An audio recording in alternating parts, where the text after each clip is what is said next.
A controversial program begins tomorrow with designated trucking firms from Mexico being allowed to operate in the United States.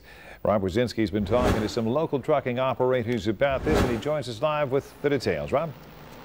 Well, Jerry, while critics of the U.S.-Mexico long-haul pilot program say this is going to result in jobs lost here in this country, some local trucking operators that I've spoken to say they're more concerned about the impact on highway safety rather than any increased competition for hauling freight.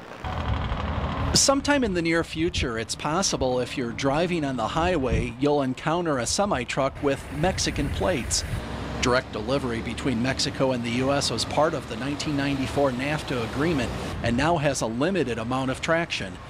Ed Nagel with Nagel Trucking says he has faith in the Federal Motor Carrier Safety Administration to closely monitor the pilot program. Right now, the enforcement is such a high priority for the federal government. I don't think there's going to be much of a difference. The main concern for David Pates with Tri-State Expedited Services is highway safety. If trucks come in from Mexico, as long as they can pass the same standards as a U.S. carrier as far as safety, their driver requirements are the same, then I have no problem with them running down the road. Mexican haulers will be prohibited from domestic point-to-point deliveries, transporting hazardous materials and passengers, and operating without electronic monitoring devices.